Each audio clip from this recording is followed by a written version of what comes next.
Islamic نظام کی جب بات کرتے ہیں اکثر چیزوں پہ لوگوں کا اختلاف ہوتا ہے، جس طرح میں نے نقاب کی اگزامپل دی، یا کچھ بہائی پھیل رہی ہے، سر فہرست ہوتی ہے روزرہ ٹی وی پہ، انٹرسٹ پہ کوئی بات نہیں کرتا. تو وہ جو فتوے آئے ہوئے ہیں کہ چلیں انٹرسٹ ہو سکتا ہے، اسلامک بینکنگ ہو سکتی ہے، جبکہ اگر آپ نے تو ریسرچ کی ہوگی وہ کچھ اسلامک بینکنگ بھی زیادہ اسلامک نظر نہیں آتی. تو کیا یہ بد دیانتی ہے ہماری کہ ہم خوش انٹرسٹ سسٹم پہ چلا رہے ہیں، یا ہماری مجبوری ہے؟ بولتے تو ہیں جی سارے. اسحاق ڈار صاحب جب نئے آئے تھے، مولانا فضل الرحمان کو انہوں نے مہمان خصوصی بلا کے سود کے خلاف کانفرنس کی تھی، تقی عثمانی صاحب کو بلایا تھا، بڑی اچھی تقریریں کی تھیں.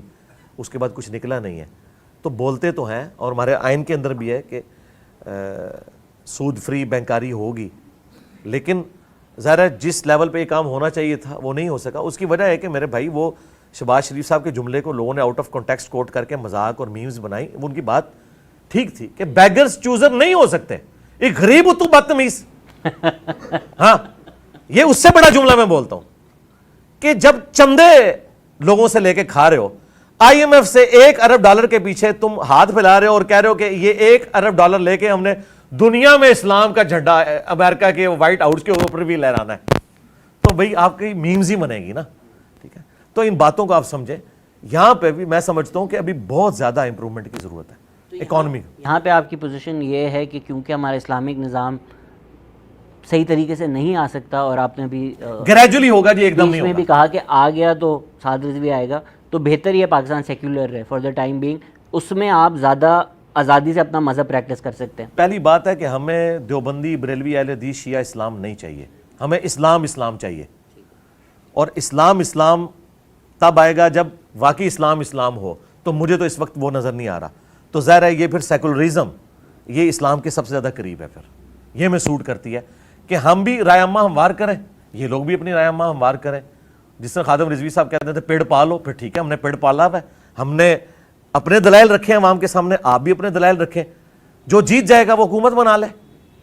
ٹھیک ہے، بالکل ٹھیک ہے، لیکن ڈنڈے کے زور کے اوپر زبردستی والا معاملہ نہیں ہونا چاہیے. سر آپ نے ابھی کافی کھل کے کرٹیسائز کیا پارا چنار میں جو ہو رہا ہے وہ ہمارے سامنے ہے، لیکن ساتھ ساتھ مین اسٹریم پاکستان میں بھی شیعہ کافر ریلیز چل رہی ہوتی ہیں.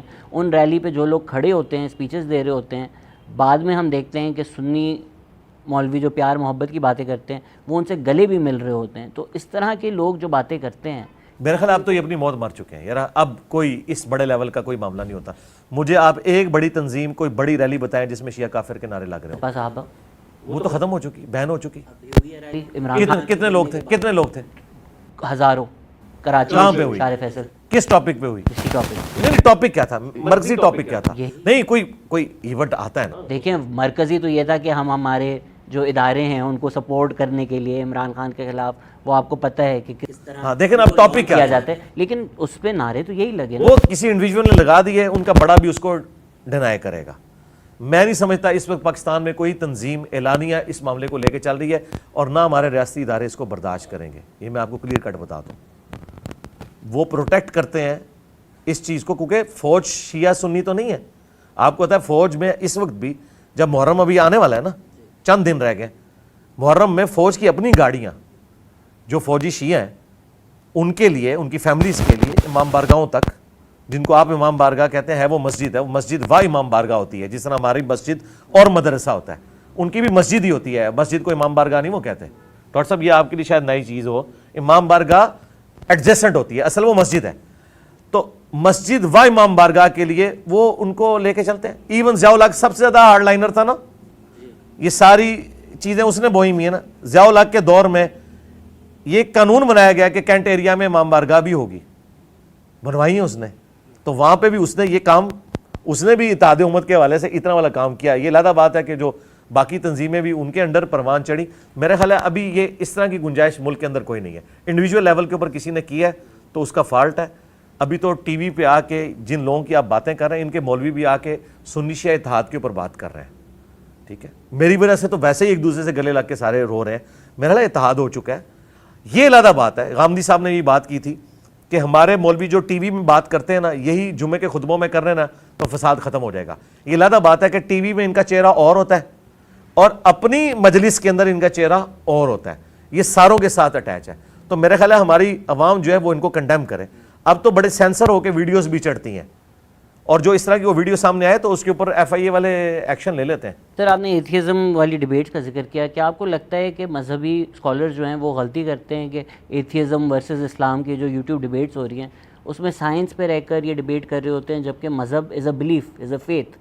اگر اللہ سب کو نظر آ رہا ہوتا تو وہ فیتھ اور بلیف کا تو ایلیمنٹ ختم ہو جاتا ہے. تو آپ اس فیلڈ میں جا کے یہ چیز ڈیبیٹ کر ہی کیوں رہے ہیں؟ پہلی بات یہ کہ یہ کلیئر کر لیں کہ مذہب اللہ کی ضرورت نہیں ہے, اسلام اللہ کی ضرورت نہیں ہے. کریٹر کو منوانے کے لیے کسی مذہب کی یا دین کی ضرورت نہیں ہے, ایون کسی پیغمبر کی بھی ضرورت نہیں ہے. اللہ تعالیٰ کسی پیغمبر کا بھی محتاج نہیں ہے.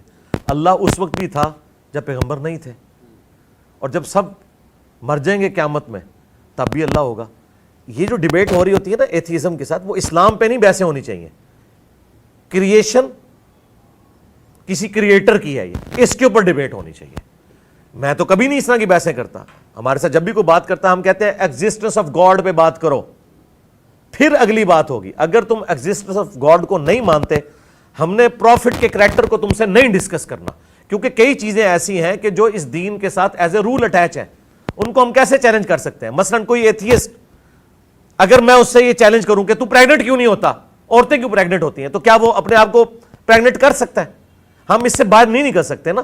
اس میں کچھ چیزیں رولز ہیں اللہ کے, اور اللہ نے قرآن میں کہا لا یسأل عما یفعل وہم یسألون. اللہ کو کوئی نہیں پوچھ سکتا کہ اس نے یہ کام کیوں کیا, اللہ ہر ایک کو پوچھ سکتا ہے. تو یہ رولز کے اوپر ہم سے بحثیں کرتے ہیں کہ اسلام میں 4 شادیوں کی اجازت کیا ہے. چھوڑ دو, اسلام میں چاہے 1 شادی کی بھی اجازت ہو تب بھی ہمارا ایتھیسٹ کا اختلاف نہیں ختم ہوگا جب تک کہ آپ خدا کے وجود کے اوپر بات نہیں کرتے. اب وہ سائنس سے اس لیے بات ہوتی ہے کہ سائنس جو ریزننگ کرتی ہے, science is a common religion Umang humanity. ٹھیک ہے, میں تو سائنس کا سب سے بڑا دائی ہوں.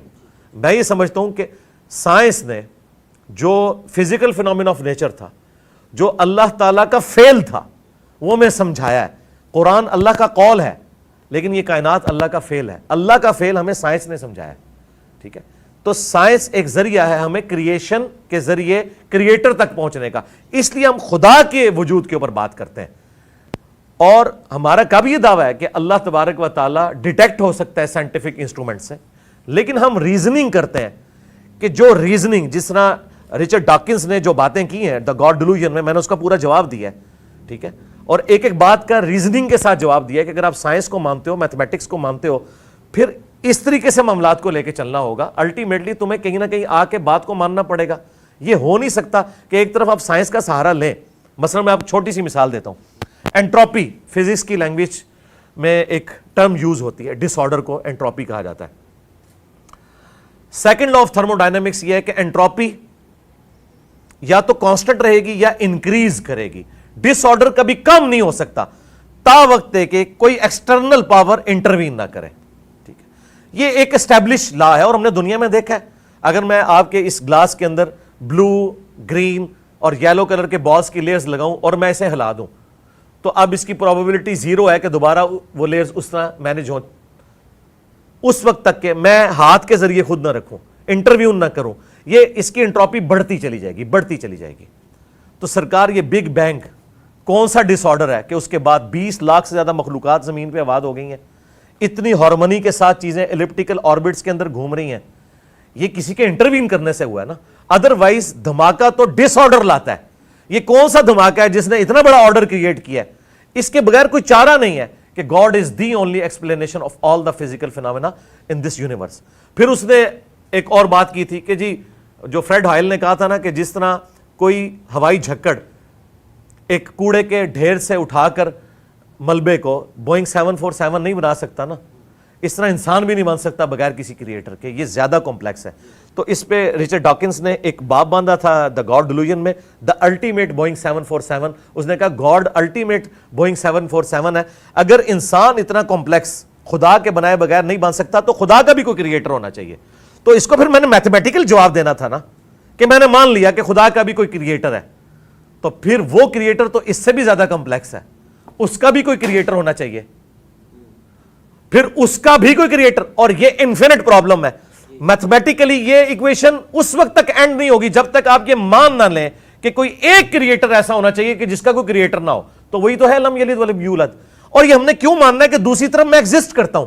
اگر یہ تھیوری ہوتی تو آپ ریجیکٹ کر دیتے. پریکٹیکلی میں ایگزسٹ کر رہا ہوں, بگ بینگ بھی ایگزسٹ کر رہی ہے. اسٹیڈی اسٹیٹ تھیوری جو 18ویں اور 19ویں صدی میں آئی تھی کہ کائنات ہمیشہ سے ہے, دیکھیں وہ کتنے سمجھدار تھے اس وقت کے ایتھیسٹ, انہیں پتا تھا کہ اگر ہم نے یہ مان لیا نا کائنات بنی ہے تو کریٹر ماننا پڑے گا. انہوں نے کہا ہمیشہ سے ایسے ہی ہے. یہ تو اللہ بھلا کرے حضرت ہبل کا وہ ٹیلیسکوپ کے ذریعے نہ دیکھتے اور پھر ریورس میں ہم ٹائم میں نہ جاتے اور پھر 1980 میں ڈسکوری شٹل نہ جاتی اور وہ یہ ساری ریڈیشنز نہ دریافت ہوتی تو ہمیں کبھی بھی بگ بینگ جو ہے اسٹیبلش نہ ہوتی. اب تو James Webb telescope is also questioning some fundamental differences.